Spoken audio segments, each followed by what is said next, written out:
Hey everyone, thanks for logging on. Wanted to give you all an update on where the Imperator is right now, and this is kind of how it's going. Several hours of work, and you can see kind of how the color palette has kind of tightened up a little bit. And let's zoom in and I'll show you all some of these details. I'll use this, the most useful tool for any modeler, any hobbyist, as you know, the humble toothpick. Okay, so let's look in here. You can see how the teal looks really good. So it's kind of like teal and black with a little dark gray. You can see some of the gold here, a lot of silver hits. This is Bugman's Glow in the windows. I'm going to zoom out one. And so you can see how it really kind of brings all these cathedral windows to life. You know, just a little bit of color there, just applied delicately makes a big difference. Look at the effect. You can see it really nicely here of how it outlines all of the details. If you undercoat it or you prime it black, and then you just carefully apply like the base colors, and then you apply your highlights, it creates this like vivid outline effect, and it really makes it pop. I probably need to do more work here on this section. It's kind of messy, just kind of like just slathered some silver on there. I need to do a little better on that. I like how the back is turning out, and again, look at those cathedral windows, just a little detail. Look at that. I love this detail here too. There's not a lot of opportunity to embellish the back, but you see the cathedral windows here. You can see the little Bugman's Glow there, a little gold there, silver skulls. And I love this detail here. So just gently run the brush across this and then use a little more teal to open up those windows. This is a nice opportunity for some detail too. If you can just kind of carefully alternate the gold and the silver, you get that gear effect. Let's zoom in a little bit. I'm going to show you, sorry about that, zoom in and show you here kind of what it looks like. I love the effect right here. I love that Bugman's Glow, the gold, and then the blue. Really nice effect. It really underscores the importance of trying to work this model in assemblies if possible.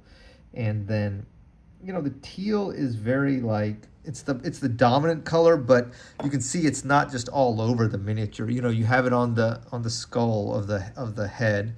You have it in a few of the windows. Then this little turret area right here, and then the legs. And so even though it's the dominant color, you're not just like, it's not just slathered in teal.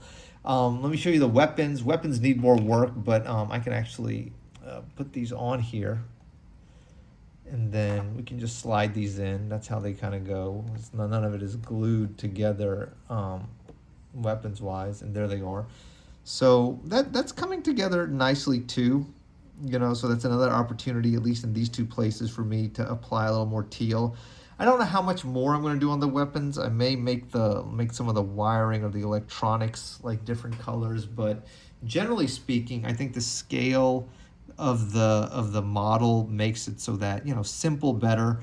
But pick out all these rivets. Like look on the face. All these rivets are kind of picked out. It's sort of tedious work, but it really makes a big difference. Okay, let me show you the thing. Okay, so this is great. The paint job is coming out really well, but let me show you the thing I'm most excited about. Okay, it's this. Okay, what is this? Look at this weird thing. It looks like a little table I made. Okay, if you look inside, you can see that, let me use something to point. Where did my toothpick go? Here it is. So you can see that this is a little shelf right here and here. And then what I did was I kind of carefully cut out some base and created this thing where this sits kind of perfectly on that shelf. Hang on, it's got to fit just right. There you go. See, look, it fits perfectly. You can see it right here. So you can see how it just these two little feet extend just a little bit past, just a little bit lower. It fits in on that shelf and it just fits there perfectly. What that allows you to do is you can put something else on there as the as a base for the diorama on top of the Imperator. And so for example, okay, this will be fun. So for example, you can use that, you see that, to hold up something else, and then all of a sudden you have your undead commander. But you see how that works. So I'm kind of really excited about that, because my goal for this was to make a little bit more of a custom Imperator, and so it fits in just perfectly right there. And so I'm gonna put an interesting base. I think I already know what I'm gonna do, but you have lots of options. Certainly in the world of Legions Imperialis, you have all kinds of like fun things you can do. So you can make like a bigger building like that, or you can do like something like this. You can do a 50 millimeter base, or really like anything. So there's all kinds of interesting things to do. And so let me show you. So this is a 50 millimeter square base. So you could do, it's a little big, but then you could do like you can do all kinds of just like wild things with it. I don't want it to be too big. My feeling is that I am probably going to use a smaller base, and I have this really nice this kind of BattleTech hexagon base. So you see how that still lets the head poke out, and then on top of that, I mean, you could do something like this, or something really interesting. And the nice thing is, you can just you can glue this to the bottom of whatever base you're going to use, then you can just change this out kind of as your mood fits. So that's weirdly, it's funny how you get really excited about like small modeling things, but anybody that builds a lot of miniatures or models knows that, God, like figuring this out really made my day and really made this miniature. The other thing I really like about it are these quick hits of pink you see. It's Bugman's Glow, but you see on his teeth here, it just brings it to life. You can see here on that cathedral inside, and of course inside all of the windows, you can see it. I just think you need that little differentiation of color. This area here was just a battle. I mean, it was a battle. I started off with the white with a plan to try to add like a checkerboard pattern. That didn't go well.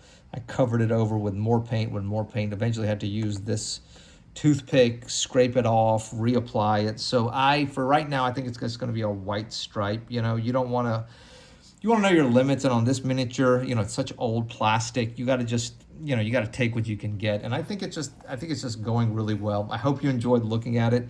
I promise we're getting towards the end of this. I mean, this is like maybe like 2 days worth with several hours worth of work to get it to this point. It's a small miniature, but it's super duper detailed, And so because of that, it's such a classic, iconic miniature. A lot of people, it's not crazy talk to say that this may be the best miniature that Games Workshop has released. I mean, I know that sounds wild, but when in the pantheon of miniatures, the Imperator Titan is kind of legendary, especially these original ones.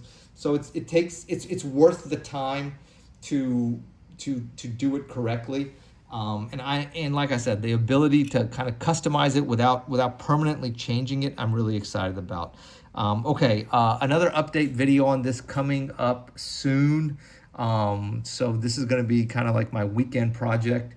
We'll see kind of how far I get along on this base. I have an idea, and it is a little bit crazy, but that's what we do on this channel. All right, well, it's getting on 10 minutes. I'm out of here. Thank you for checking this out. I appreciate it. Bye.